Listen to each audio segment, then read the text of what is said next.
Welcome to another episode of The Crow's Nest. I'm your host, Christopher Corvo. And on today's episode, myself and the legend, Bobby A., we will be discussing comedy. But more specifically, we're going to talk about how different cultures have a different comedic sense. And then you can feel a different tone, a different aesthetic in the TV shows they make, in their stand-up, in the movies they make and produce. And this conversation, this idea, it came out of a series of text messages that Rob and I exchanged. I guess Rob was thinking one night and he decided to do some typing, and he sent me a bunch of messages really focusing on this subject. And I thought this would make a great podcast. We could do a little bit of a deep dive into some of these ideas. But before we get to that conversation, I wanted to highlight some changes to the channel, some changes to this program. One, you're going to see a name change. The Crow is still here. I haven't left the nest. But you're going to see a name change. And mainly, that's because a lot of geniuses out there have decided to call their podcast The Crow's Nest. And I've heard that some people have found it difficult to find the program. So we're going to make it a little easier. The second change is you're going to see a new cover art. So if one day you're looking in your Apple Podcasts or Spotify and you notice a new name and you notice a new image, don't be frightened. Don't run away. I am still here. But I'm giving the program a little bit of a facelift. So that's some business. That's some news. Just wanted to get it out of the way. But without further ado, here comes the next conversation. I hope you enjoy. It's been a while since you and I have actually recorded an episode. And this episode today, this comes out of a rant, a text message rant that the legend Robert Avery sent me. And I'll be honest with you, before we actually broach the subject, well, at this point, the introduction will have broached the subject. But I have to admit that after you sent me these messages, I have been looking at TV shows a little different, and you might have ruined them for me somewhat. Yeah, just ever so slightly. But why don't you tell me how this little rant initiated? Why you started sending me these messages? I'm interested to know how it's ruined now, but we'll get into it. So this was born out of me watching the Emmy Awards, which was all virtual, by the way. So that was just strange in general. But Schitt's Creek, which is a show from Canada starring Eugene Levy and Catherine O'Hara, and it's actually written and even sometimes directed by Eugene Levy's son, who also stars in it. So I would say he's driving the bus in that show. His name is Daniel Levy. He acts in it, he's directed some episode, and he writes almost every episode. So he's the force. His father's the main actor and he's married to Catherine O'Hara. Daniel Levy is Eugene Levy's son, and he also plays his son in the show. So without ruining the show for you, it's about just a family that lost all their money. They were wildly wealthy and rich and lived in New York. They lost their company and lost all their wealth, so they had to move to this small town in Canada where their last remaining asset was a hotel that they owned in the middle of rural Canada.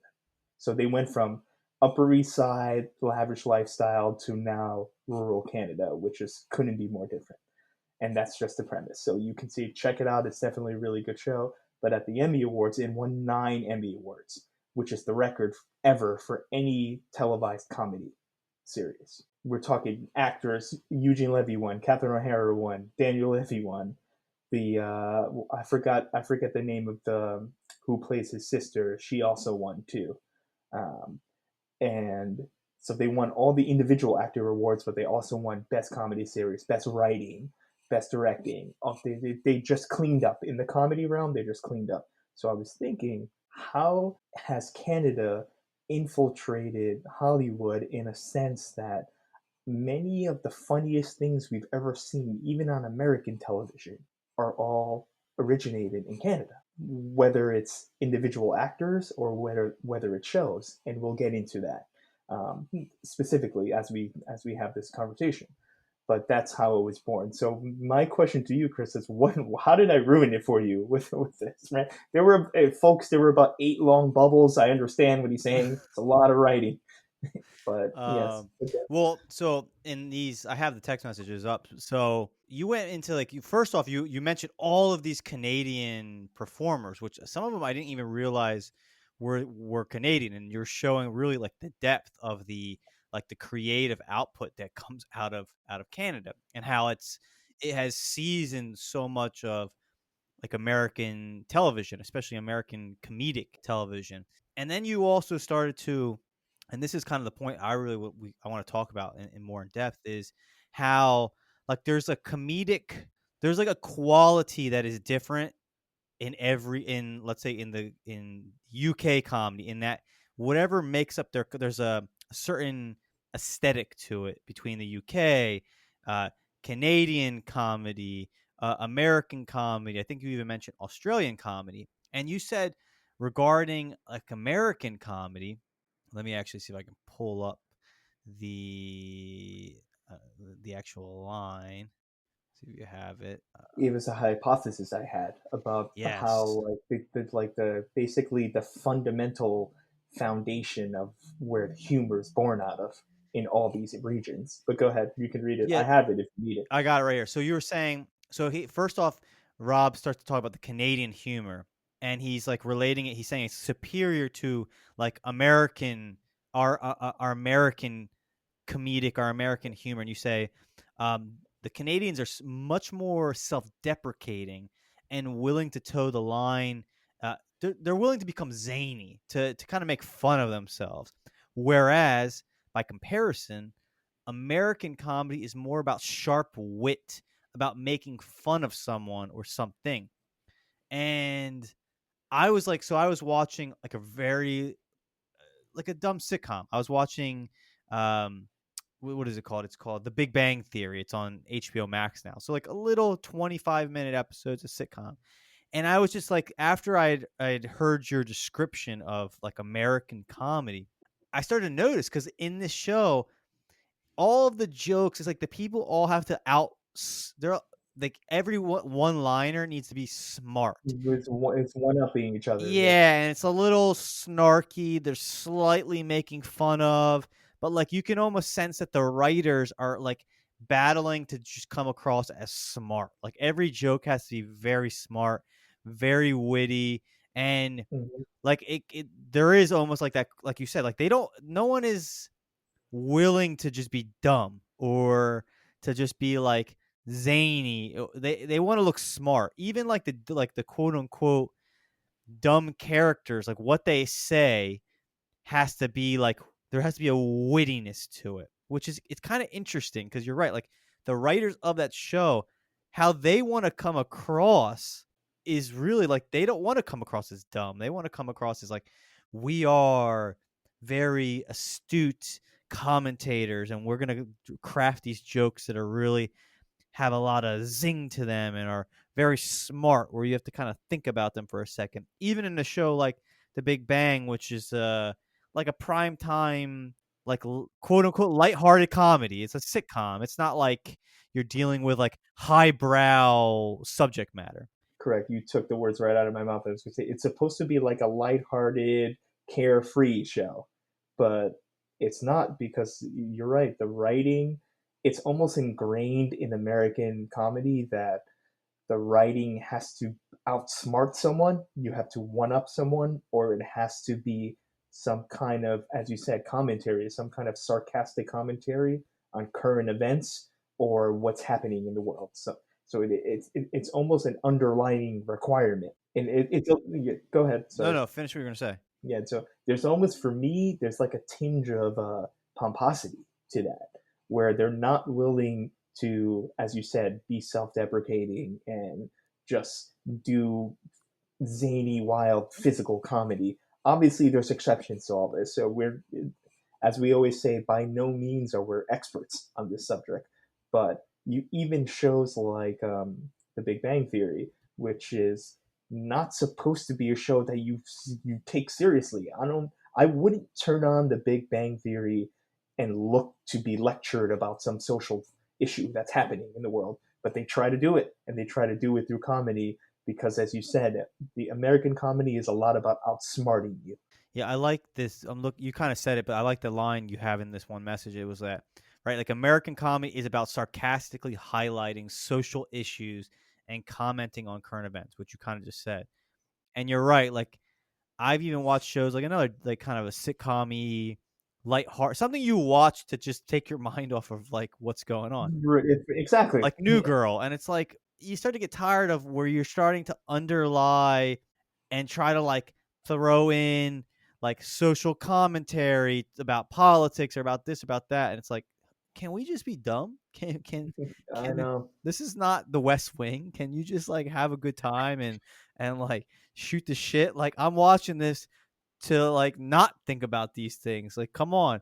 And I kind of feel like some of these writers, it's like they wanted to write for shows like highbrow shows, and they ended up writing for a comedy. And rather than adopting to that, they say, "Oh, well, we're gonna like teach the people through our That's witty right. humor." Got to crack an egg of knowledge over our head all the time. But and it's also, you can feel it. I can feel how forced it is because, like you said, there's shows that are just naturally themselves are the best shows. That's why let's not exclude shows like, I know we always talk about this show on this podcast, but Always Sunny in Philadelphia is the direct opposite of those. They don't give a shit. They just want to be who they are, and that's why that show's been on for 14 years. That's why Fox and FX continue to produce that show, no matter how much it costs, how much they're paying them. They continue to put out episodes and seasons of that show because they're good and they're not trying to teach people things all the time. No, I mean that show is the exact opposite of teaching. I mean that's a Yeah, perfect it's example. ridiculous. Yeah, It's a ridiculous show, and it's meant to be ridiculous. Like if you ever exactly. have seen it, no episode has any like deep intellectual value except like in the sense of like if these people existed, you could watch them as like sociopaths. Let me observe They sociopaths all are. They all in are. their natural habitat because they're just like these detestable human beings. But and I didn't realize that's a Canadian show. Like that like that's the actors in that are they all Canadian? No, no, no. That's not tied to Canada. Oh, But okay. there's shows. Trailer Park Boys is the Canadian equivalent of Always Sunny, Okay. and they're the same. They're the same way. Like those shows are just for. I call them fraternal twins. They're the North American versions of one another. In one in the States, one in Canada. See, I respect that. Like I really do. Like I don't know about you, man, cuz I think you watch entertainment for you. I would say you're probably more picky than I am, and also like challenge yourself with what you consume. I mean, I'll give you that accolade. I'm almost 100% positive that's true. Whereas myself, I think in the last few years, I've gotten more pedestrian, where I want to watch entertainment for pure entertainment's sake. I do not want any writer to be trying to teach me like Yeah. because here's my issue with a lot of these shows. I do feel if you pay attention that there is a social agenda in many cases, and I'm not judging whether it's right or wrong, but it's kind of like there is a certain views that are trying to be instilled to you in like a hidden way. It's not very much up in the front, but it's kind of there in the dialogue. I want to Yeah. deal with nothing. I want to deal with ridiculous, stupid people that are lighthearted and like I want to laugh, you know. I want to watch go ahead, what were you say? So here's the rub. It's not that those shows also aren't clever and witty and smart. The beauty of Trailer Park Boys and Always Sunny, and we'll get into more when we start talking about Canada specifically. I'll explain why though that show is so good. It's it's about self awareness. They know how insane they are, but they can also be smart, and they can also satire things, and they can also comment on things with tying in the absurdity. So it's not like these shows are just mindless and dumb in writing. They just don't give a shit about anything. That's not true. They can also have value in that way. It also has that quality, But as you said, it's they're more about fun and making people laugh more than anything. But it's not as if it's void of all those other clever, intelligent things as well. So would you say this? Would you say that a lot like Canadian? Because I know you are a fan of the what is it? The Great White North. The Great North. The Great North. The Great White Yeah. North definitely sounds like a very much not a I good love not a Canada. good Canada description. is one of the best places in the world. So would you say that like with a lot of their shows, it's like showing, not telling? Like if I want to, if there's something I am trying to say, I'm gonna do it by showing you, and you're gonna draw that conclusion. Whereas like with American comedy, it's like they're gonna just say it. It's gonna be in the joke. Like they're not gonna leave it to you to kind of figure out what they're trying to say. It's like, no, no, we're gonna have a witty joke where you know exactly the point we're trying to make. Like it's here, it's in the dialogue. Do you think that that comes into I play? think you're onto something there, but I would explain it this way. It's more in America. It's more about there's a lot of finger wagging. There's a lot of you need to. This joke means this, and you need to believe this because we, as writers or as actors, or our message in the show is this. You need to believe this, or you shouldn't be watching the show, or you don't appreciate it. Whereas, as you said, Canada, there's none of that. There's just absolute insanity happening in front of you on television, and they let you draw your own conclusion. But they're smart enough with it to go back to my previous point where, excuse me, where they can still get across those same points if they wanted to. They just do it in a different way. And the beauty is, on its face, it looks like toilet humor, but in reality, it's making fun of people that think they're toilet humor because you either two things, you don't appreciate what they're doing, or you just can't get past the like Danny DeVito in Always Sunny's case. But this is American, and being just a complete depraved, disgusting human being, you just can't get past that. But it's there's actually parts of the plot points that will teach you lessons if you wanted to, but it's not going to give you the finger wagging like you need to believe this because we want it to be this way. That's the difference. So how do you think? So like we have the Canadian humor, which from these messages I'm now seeing is how prevalent it is. Just for anyone who's listening, it's like how you'd be surprised how many Canadians are in SNL. So many. Like Yeah, let's go through the list. yeah, so like I have the message up here. Uh, Lorne Michaels, the creator of Saturday Night Live, is Canadian. yeah, why don't you read these names since you're the ones that knew that they were all Canadian? Yeah, so Saturday Night Live is from Canada. It's made by Lorne Michaels. So that's number one. So anyone who ever likes SNL, you get a which is almost anyone that's into comedy ever will has to have an appreciation for what Canada has brought to the table. And as we said in the beginning, especially in American television, it's amazing how much effect they have on American comedy. So look at the names we have. Not all of these people are on SNL, but a lot of them were. We have Jim Carrey, legend. Just I don't even need to say anymore. Canadian. John Candy, legend. Don't need to say anymore. Seth Rogen, legend. Don't need to say anymore. Mike Myers, Norm Macdonald, Martin Short, Howie Mandel, which is where my nickname comes from Bobby's World. If anyone remembers that cartoon, that's Howie Mandel. So maybe at a young age, I was just being groomed for this moment right now. Dan Aykroyd, Ghostbusters, is from Canada. Phil Hartman, who died tragically, unfortunately, one of the funniest people ever on television. Tom Green, superstar. Eugene Levy and Catherine O'Hara, who we just talked about. Catherine O'Hara is the mother from Home Alone, everyone. Like, she's also a legend. And she was also huge in Canada on like sketch comedy shows before she was even played uh, Macaulay Culkin's mother in Home Alone. Rick Moranis, everyone knows Rick Moranis, who just got punched in the face the other day. Did you see that? No, what happened? Someone knocked Rick Moranis out in New York like 2 days ago in the middle of the street. I'm not shitting you. They knew who he was. It was like completely. No, it was just some random attack. Some guy just cleaned his clock right on the street. It was wild. That's There's video crazy. of it. Yeah, It's that's crazy. crazy. I can't So imagine we got getting hit out of nowhere and not preparing for suckered. it. He got completely suckered. Yeah, That sucks. yeah, it was bad. But he's fine though. He's fine now. But it's just like that's just a wild story. Leslie Nielsen, Naked Gun franchise, Airplane, legend, comedy legend. Ryan Reynolds, boom. Michael J. Fox, goes without saying. Don't Dude, need to say Michael more J. than Fox. I yeah. gotta jump in real quick. I was having a conversation about Michael J. Fox the other day, of all people.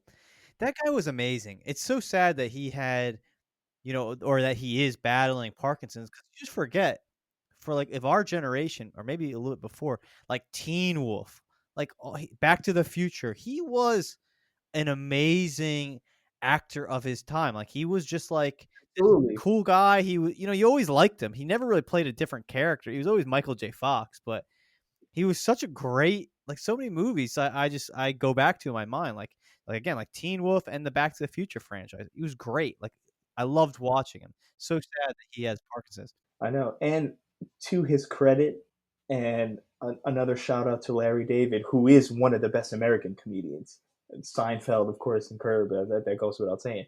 But he brought Michael J. Fox. Michael J. Fox's acting again in Curb. He was also hilarious in Curb.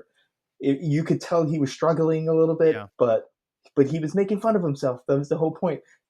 One of the plots for that episode in that season where Larry goes to New York was Michael J. Fox making fun of himself for having Parkinson's.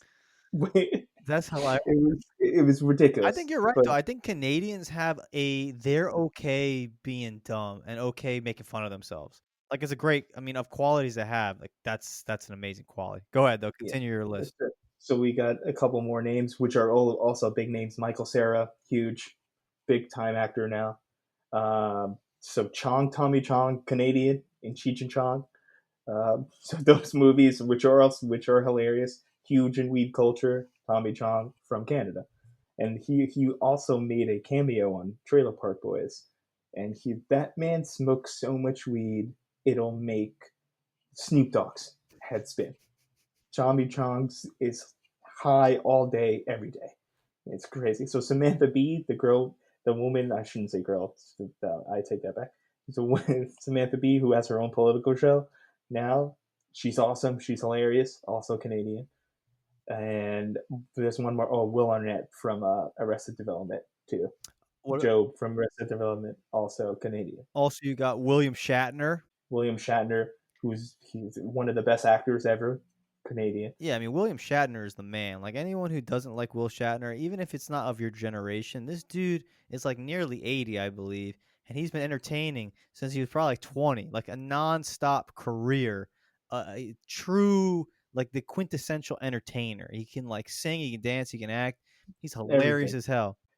The quintessential overactor, William Yeah. Shatner. No one overacts better than William Shatner. Oh, He's the man. he's the man, and it's like he does it on purpose. Like I think he can Yeah, play very exactly. serious. He's like, you know what, I'm gonna be William Shatner. I'm gonna be William Shatner playing William Shatner. Like he's just getting That's right. deeper and deeper into the Shatner He becomes persona. a caricature of himself. Exactly. Dude, I've heard this is like off topic for a second. Well, it's not that off topic, Mm. but he has a one man show that was on, I think, on Broadway until.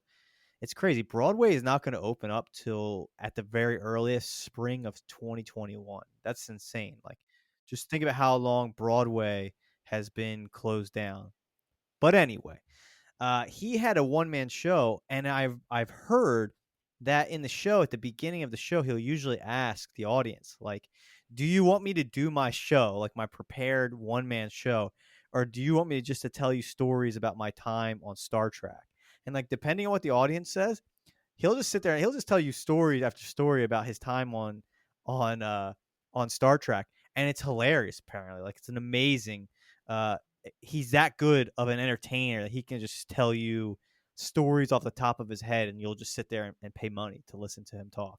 So yeah, awesome performer. Keep going. Correct. And then the last person I want to shout out is ever there. I don't think there's anyone that doesn't know what Jeopardy is, the show. Guess how Jeopardy started? Guess where Alex Trebek is from? Whoops, Canada. So Jeopardy is Canadian too. That's insane. Yeah. Dude, And why do you sorry, go think there's so many people coming? Because this is like there's guarantee this is a fraction of the amount of Canadian talent that's in the Hollywood fuel. So like fuel that's fueling Hollywood. yeah. Like Mhm. what's in the water that's making all these people I know this it's a great talented? question, and I think that's why the topic is so interesting and fascinating to me. Is because these people, and I think we're kind of nibbling at it, but the real reason is every like just the Canadian culture at large. It's very different than American culture. It's not as materialistic. It's not as superficial. It's not as violent. It's nowhere near as violent. It's not as overbearing and imposing, and arrogant. Americans, I'm an American. You're an American. I'll say it about all of us, and I'm not excluded from this. Americans tend to be on the arrogant side, on the pompous side of things. We think we're better than everyone. We think we're smarter than everyone. We think we're funnier than everyone, right? And Canada has none of that. Canada is friendlier. Is they're one of the main things that people make fun of Canada is how polite everyone is all the time. Americans, if you were to describe Americans in general, polite is one of the last things you would use adverbs or excuse me adjectives you would use. So it's just they just grow up in a different environment. Their environment is more about inclusive. It's more together. It's more lighthearted. It's we can be ourselves. We can be weird. We can be strange. We can toe the line with our comedy. We can a lot of physical comedy, a lot of falling down and getting hit and hurting ourselves. Like it is very different than just. And I think that's why the topic is good because it parallels and mirrors just the way the culture is in America versus Canada. Yeah. So the thing is, I find kind of interesting about like the American consumer of comedy is that we like it though. Like when we see that type of humor, we enjoy it. It's just weird that we don't. It's like we don't make it. Just the same thing with like British comedy. Like for the most part, like I think a lot of Americans like British comedy, Yeah. Hmm. but like we can't make it. And you touched on something that's kind of interesting. It's like, well, maybe we can't make it because what made that comedy is part of it's like the culture that it came out of. Like we Right. emulated The Office in the U.S., but Hmm. would have an American mind have come up with The Office and come up with like that Yeah. that plot and the style of joke, etc. Like you got to wonder. I would say no, in my opinion. But I think that's a great call out because the UK has a lot of it shares similar features to American comedy. It's focused on like words and wit and like sarcasm and things like this, cleverness, which is all those things are good. And it can be kind of But mean though. Like yeah, I think American humor, not to cut you off, but American jokes and British jokes, and I'm not an expert in British entertainment. I've watched shows, mhm, but but there's a similar quality of it's like the humor is going to come at someone's expense. yes, Like it's kind of a combative. yeah, it's always there's always the butt of the joke. That's the word I'm talking. There's always a butt in British humor. But like I said, there's once again we're not experts on this No. topic. Obviously, people are going to disagree, but in general, that's how I feel. And obviously with everything, there's always exceptions. There'll be American comedians like I would say a Joey Diaz, like an Andrew Dice Clay, that could make fun of themselves, that can be a little bit over the line in terms of just generally politically correctly with people. Obviously, you're going to have exceptions, right? And that's why, and like Rodney Dangerfield, that's why all those guys are hilarious to me because they were, they kind of broke the mold. They were a different style than what more Americans were used to. And Dave Chappelle's the same way, but Dave Chappelle, his humor is a lot of it is predicated on social issues and current events. So he still kind of falls into more of like the American style, but his sketch comedy show was just ridiculous, which was why it was one of the best comedy shows ever. So, but I think you're right. I think the key, and then I'm going to throw it back to you, is what you said is we like this type of comedy. We actually seek it out and we think it's great. But would Americans in general be the ones that are like creating the content? I don't know. I would say no. Yeah, I would agree with you because it comes out of where you grew up. So if we tried or attempted, it would just be like a poor copy because you're like it would be like me trying to write a sitcom or a show about growing up. Let's be honest, like black in an inner city community. Like I could try, but it's gonna be like it's gonna be a failure. It's gonna be a poor. It's gonna be shit because I can't speak from that position at all. Just as an example. But I was gonna say something I thought was when you listed a couple of stand-up comedians like Joey Diaz and Dice Clay and who else did Yeah. you mention? Ronnie Yes. Dangerfield.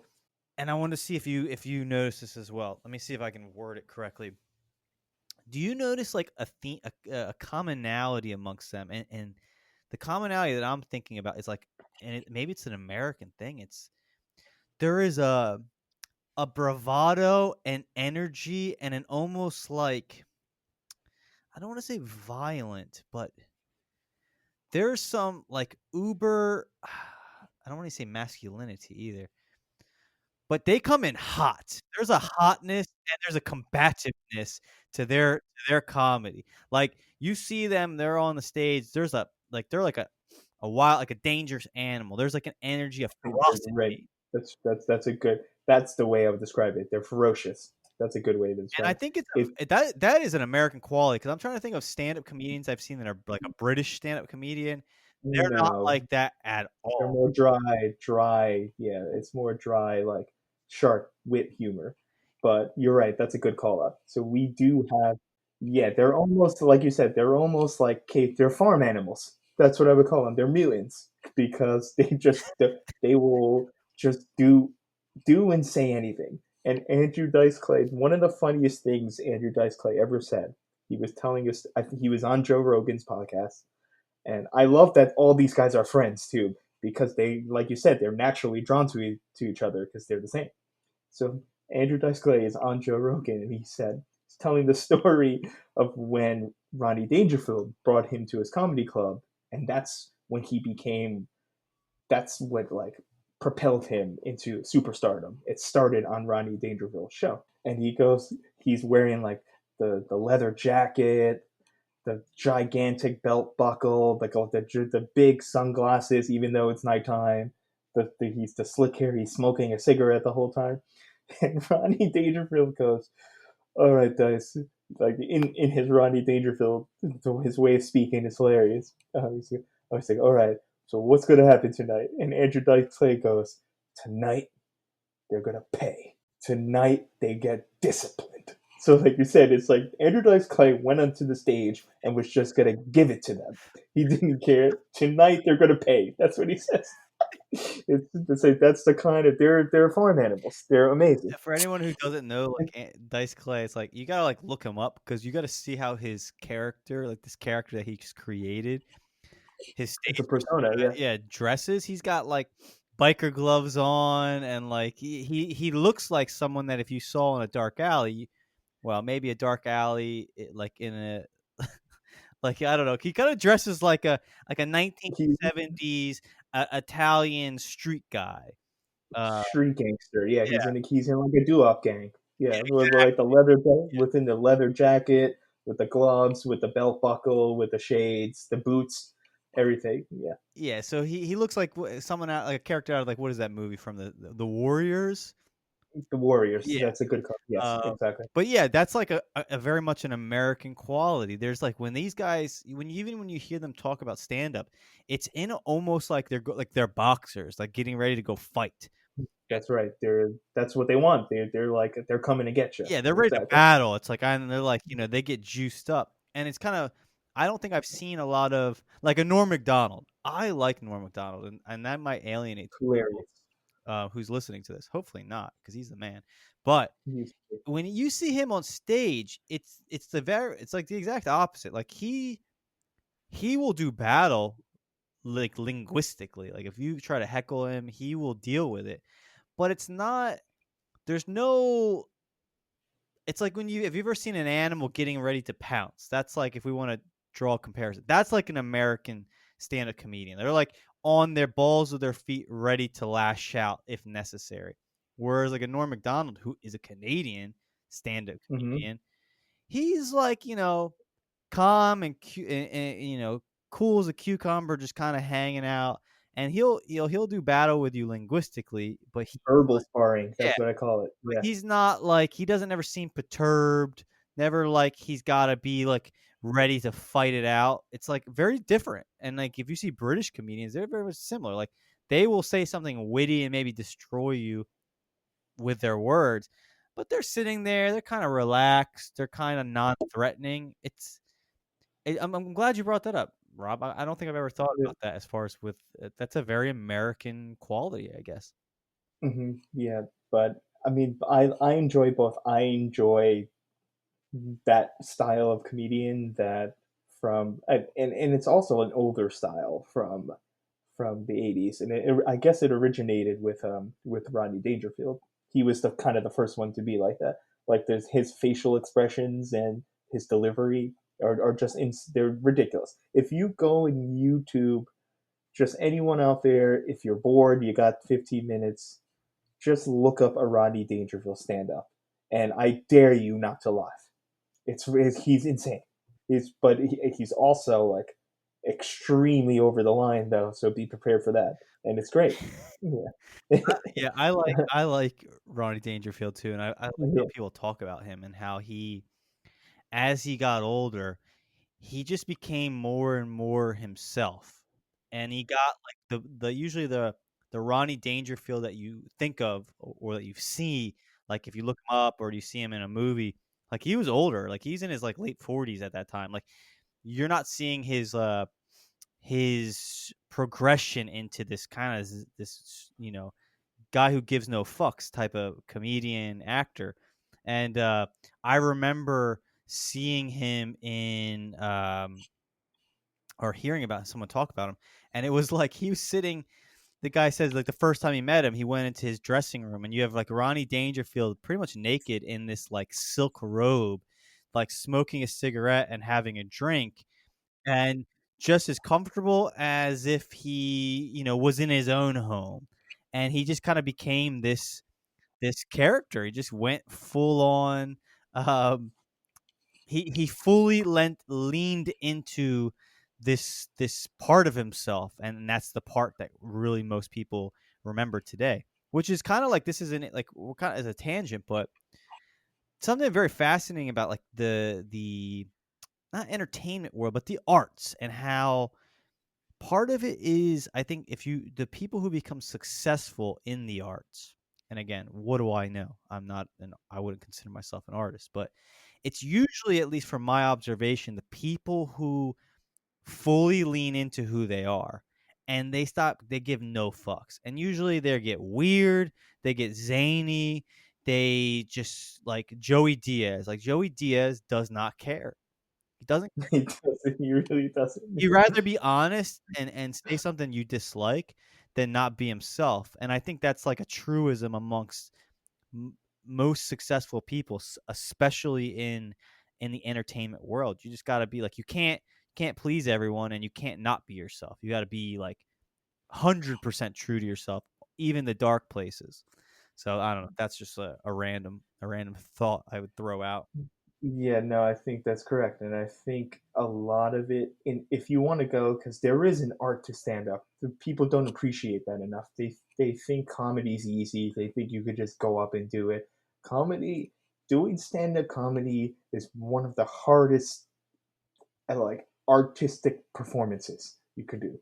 That's what it is. It's a performance. It's an artistic performance, It's not any different than going up there and playing music by yourself in terms of the difficulty of it. Right? It's a performance. You're performing for people, and the hard thing about comedy is a lot of the time it's just you. You're by yourself. There's no band. There's no choir. There's in musical theater. There's tons of other actors. Stand-up comedy, it's just you and the audience and the viewing the television world, and that's the. I mean, for me, I'm. You think I have the fucking grapefruits, the stones to do that? No, I can't. I could never be a stand-up comedian ever.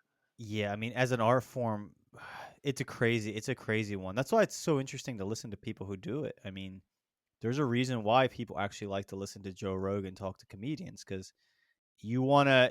As a art form, it's one that you kind of want to know, like how do you do it, like on the back end, right? Like I've seen you perform, but like I want to know what's your day to day like, what's your thought process like. And of I've talked to a few people. I've had friends that who attempted, let's say, they never made it, but they tried stand up. They threw their hat in the ring, and it's an insane thing because Wild. yeah, Yeah. you're gonna write something. That's one difficulty. So you have to become a good writer. Like you have to be able to write a joke, and writing a joke is not easy.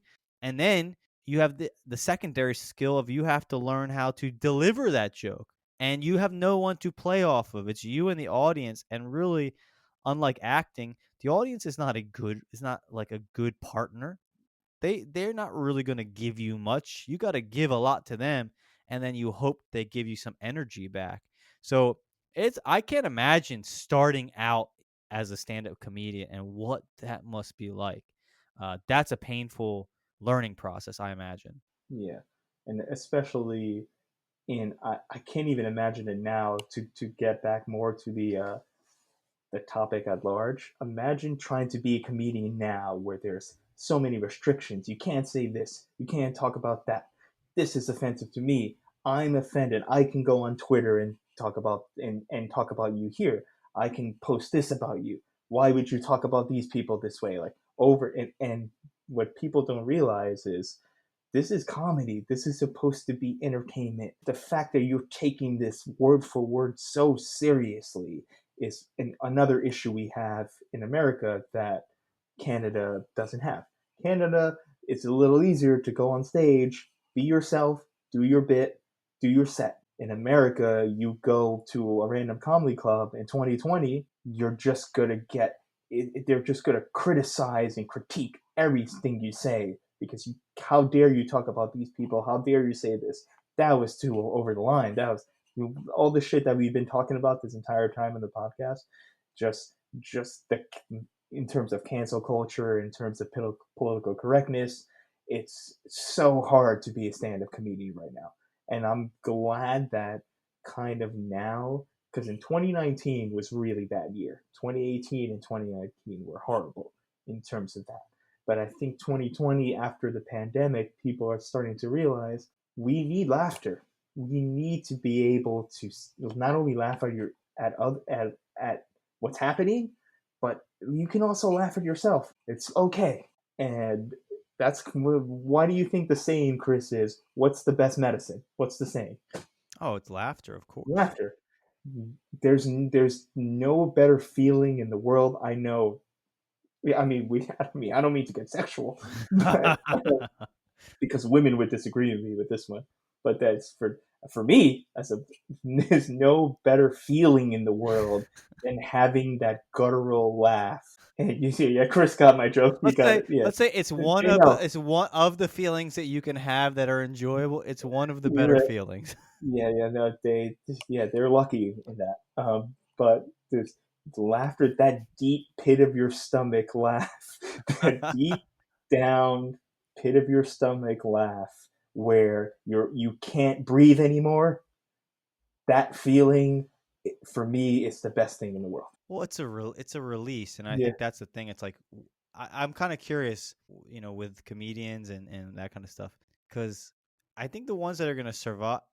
Honestly, I don't know how bad the political correctness is, and a lot of like I don't know if it's gotten better, it's gotten worse, But I wonder the He's comedians. a little better now. I will admit that. Okay, Now, because I'm gonna yeah, say like the comedians that survive it, like I think you're just gonna see comedians start to give no fucks, where they're just like, all right, I'm gonna just do I'm gonna do me, and people are gonna come watch my stuff because you and I have talked about streaming and all these.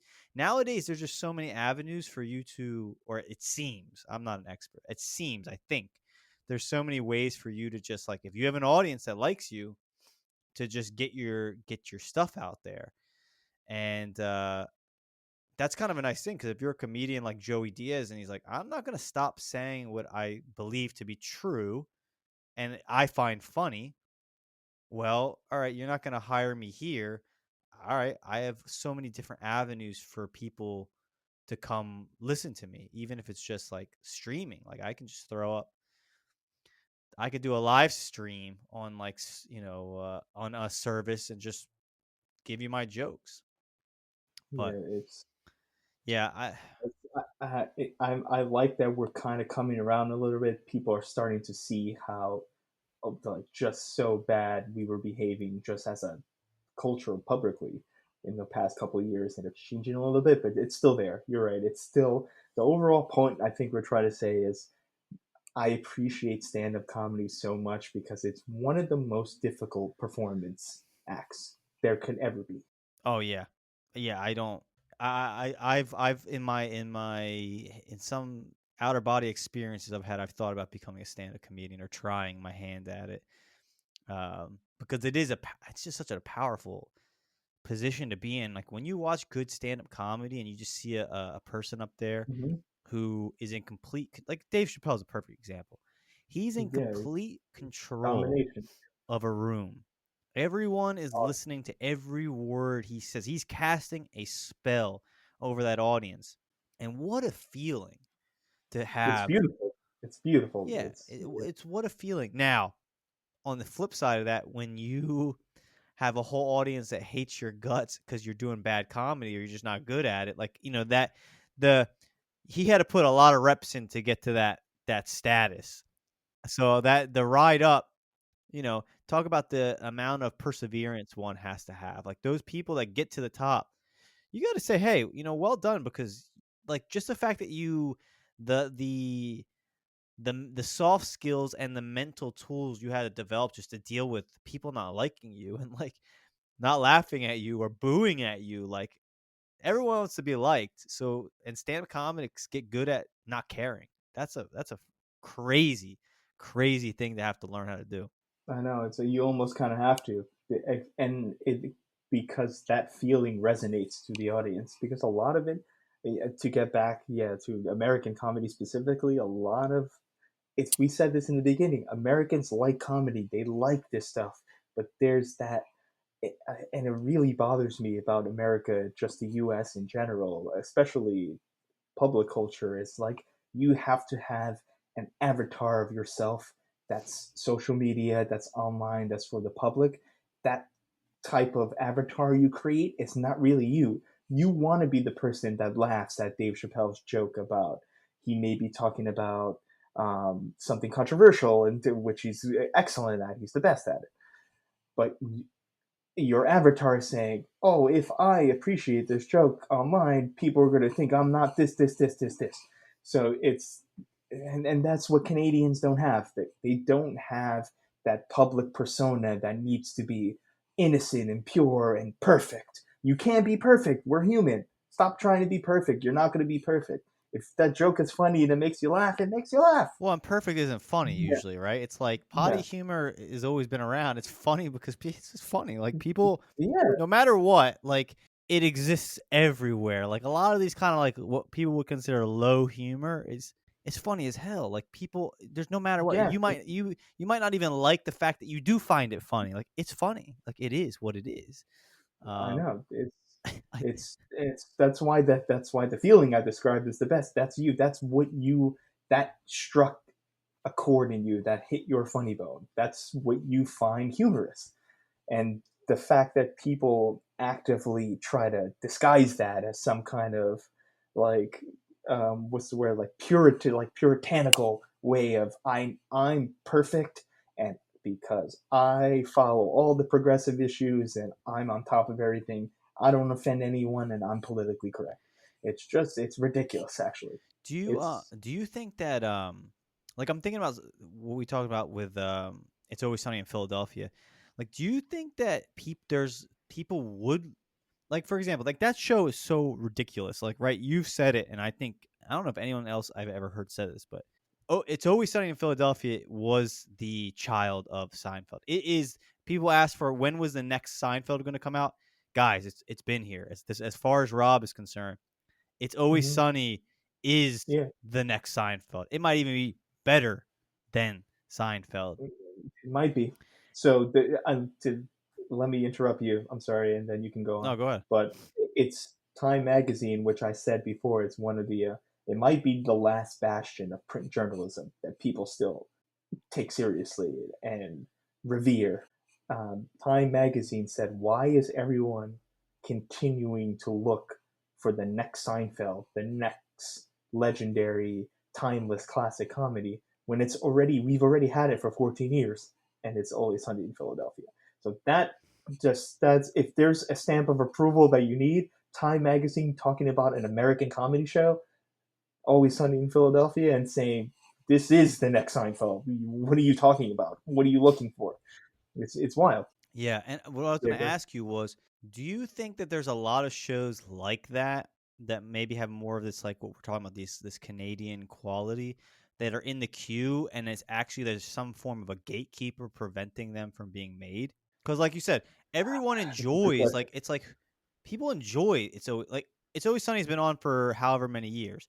If it Yeah. didn't have viewership, people would not watch it. Like the Fox and FX would not be Mhm. putting money into it if there wasn't the viewership. Nope.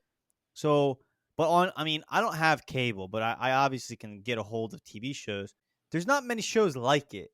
And I'm just No. wondering, like, is it because the people who control the powers that be that allow shows to be made or not be made, it's really them that are preventing, like, is there a queue of It's Always Sunny like esque shows, scripts just sitting there, and it's the gatekeepers are just preventing them from being made because they don't, I don't know, follow along, I don't know, whatever you want to call it. I see what you're asking me. They don't toe a certain line, they don't make a certain statement. Um, yeah, I what do you think think? there's an element to that. A it's obviously a myriad of issues, but that's a major component. The fact that in America, coming back full circle once again, well done with that question. A lot of it, you gotta write things now. What television networks want to produce are shows that teach people lessons, lecture people. You need to comment on this social issue. You have to be smart about it. Like none of the, don't get me wrong, none of those things are wrong. Those I like shows that can smartly expose the ills of society. Right? That's great. But what the point we've gone to now is that comes at the expense of artists working. So now, if I'm going to get my show on FX, if I'm going to get a show on Hulu, if Netflix is going to produce oh, this show needs to teach people a lesson about how diversity is important in America. If not, I don't care how funny it is. We're not giving you money to do this. We're not putting that on our platform. A lot of that has crept into Hollywood and writing and TV and film. Look at what the Oscars just did.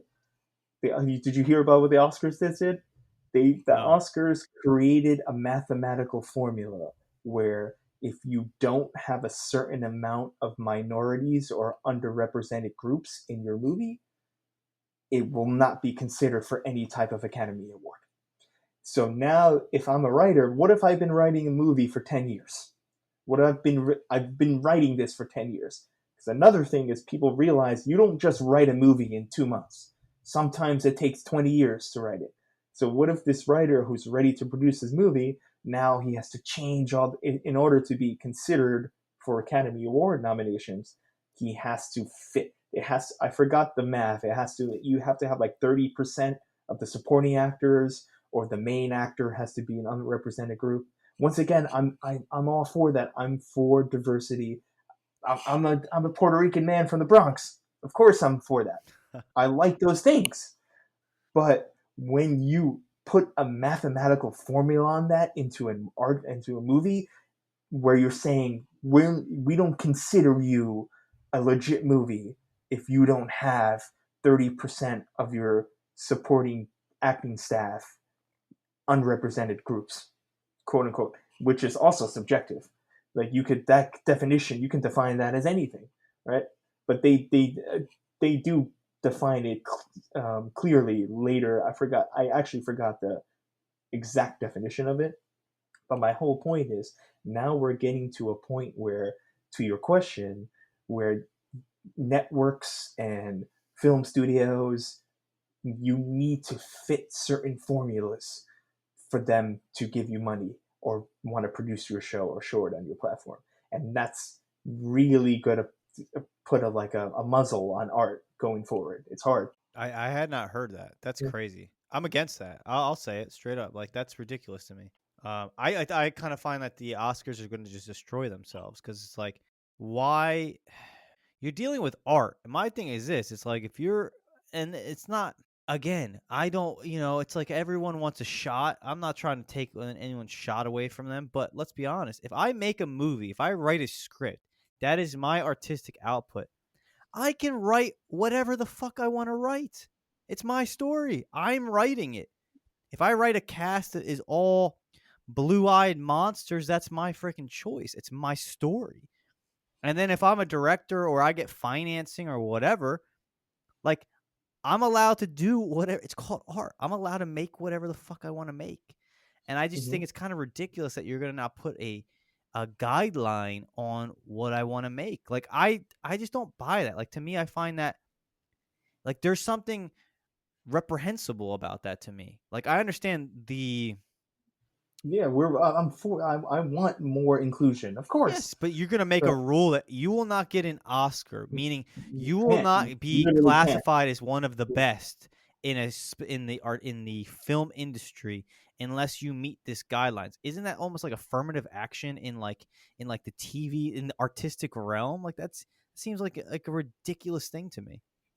And the fact that they put numerical values on it is just like who just out of the clear blue sky out of left field. This is the number. This means diversity. It's so absurd to me. It's really a very And dumb like thing. yeah, and like you said, it's like we're not. I think I can speak for you in this as well. I grew up around exclusively African American and Latino people. That's all that was around. I know I for 18 years I lived in the Bronx in a Spanish household. I'm for these things. I want more diverse, underrepresented groups in television and movies. I want these things. But for the Academy Awards to create a formula for acceptance, essentially, that's just preposterous in my mind. That's just absolutely outrageous. Yeah, I mean, I'm not saying like I'm not against Yeah, anyone right, trying. The exactly. artistic world is hard, but I also don't think that like in the art world, which like film and TV is, unless the person financing it, like it's your choice. Like that's my thing. It's like if you make a movie, it's your movie, and I don't think anyone should be able to tell you who is in your movie. It came out of your heart, soul, and mind. If I spent I 10 years writing a story, I should not have. It That's doesn't. right. That's what got me. I Yeah. don't have you don't have any right to tell me who I cast or what like I gotta now consider these things. It's like that's kind of nonsense. Now, again, I mean, I guess you could say this. The only thing they have control over is who wins an Oscar. And I just think you might just see people say, all right, I don't care. The Oscar no longer matters anymore. Like you know what I mean? Like that's it. It'd be different if studios started to say, "Hey, we We will will make only this accept scripts entirely. that have Yeah. this percentage." Which I think that when you start to go in that direction, that doesn't. All you end up doing is destroying something because you know what I mean. That's an oppressive thing. Like as much as that might be like considered, well, we're trying to fix a problem. You're actually putting a control on artistic expression. You might say it's for good reasons, but no, that is a control on artistic expression. You're saying we will not make this piece of art unless it goes along with our guidelines. Yeah. That's exactly what they're saying. It's what it does is it immediately to me devalues the prestige of winning an Academy Award. I mean, instantly, starting next year, it instantly devalues it because, like you said, if what if my first thought when I read that story was, what about the people that have been working on projects for a decade that now, if that movie was good enough to win Academy Award, now they have to rearrange the entire thing because, oh, what if this character was supposed to be this and this character now has to be that? And changes the entire movie, changes the entire television show. So that's it. Like you said, it really hampers artists thinking that. And for what? For what reason? What's the purpose of that? What is the purpose? So the Academy Awards can say, "Look how progressive we are. Everyone applaud us because we did this." That's really what it is, in my view. It's yes, it's more of an inclusionary thing. Yes, like we said ad nauseum. I agree with that. I want that. Definitely needs to happen. But I can't help but think of the other component of it, which is it's a lot of it is so they can pat themselves on the back and say, we now to the public we look very progressive, and we can essentially go to sleep at night knowing that we did the right, quote unquote, the right thing. Look at us, everyone.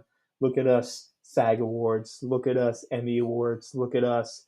I forgot what the British version is too. The Canada ones What are is the called the Juno BAFTA Awards. award or something like Yeah, that? they look at us. We're the first people to do it.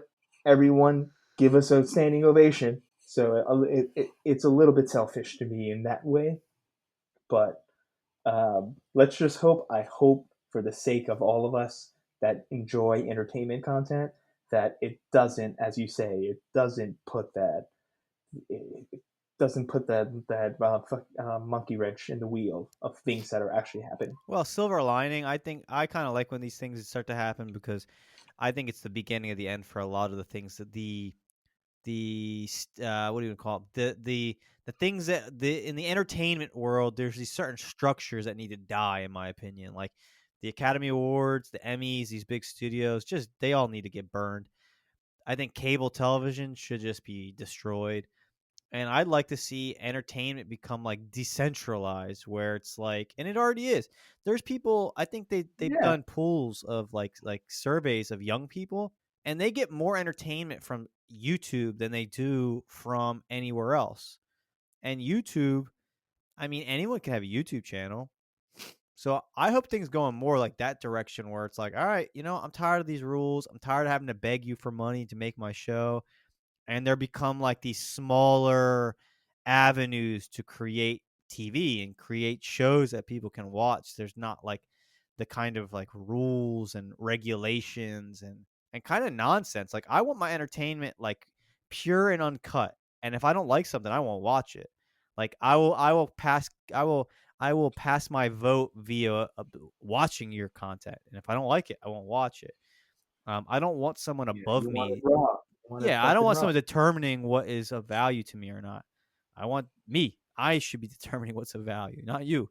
Um, Right. so Yeah, this like so that's basically this is what we're dealing with in America, and we're dealing with this type of just perspective and attitude on entertainment, and that's excuse me, that's why these I sent you that barrage of text messages because Canada is kind of bereft of that. There's none of this lecturing and going on and this has to be this way because we think this is best for everyone type deal in Canada as there is in the US. crazy. Well, I think our time is up. Anything else you wanna cap it off, or was that it? Pretty much. Yeah, just know I want everyone to know this. We'll leave you with this. We said Saturday Night Live. Yeah, that's from Canada. You know what else is from Canada? Austin Powers, Ace Ventura, Ghostbusters. All those things, the catalyst was from Canada. So I know you like Canadian comedy. Go out, watch Schitt's Creek. Great show. Go out, watch Trailer Park Boys. It's not just toilet humor, and if you make fun of it, that's just you. That's just you being dumb, in my opinion, because you clearly are not grasping what's happening. And that other show that we talked about, Letterkenny, same way. Always Sunny. All these shows are what comedy really is, in my opinion. And go watch a Rodney Dangerfield stand up because you'll laugh your ass off. Well, ladies and gentlemen, those listening, this was another episode of The Crow's Nest. Hope you enjoyed. Have a good night. That was another episode of The Crow's Nest. We'll be back with another episode very soon. But in the meantime, if you feel a desire, a burning itch to help us make this production even better for the ears, better for the eyes, better for the soul, then pop on over to our Patreon account where you have the opportunity to give, to give us those nickels, those dimes, those pennies, or those dollars. Honestly, whatever amount, it does help. And the hope is that this production will get better and better. And yeah. So everyone out there listening, have a great night. Bye.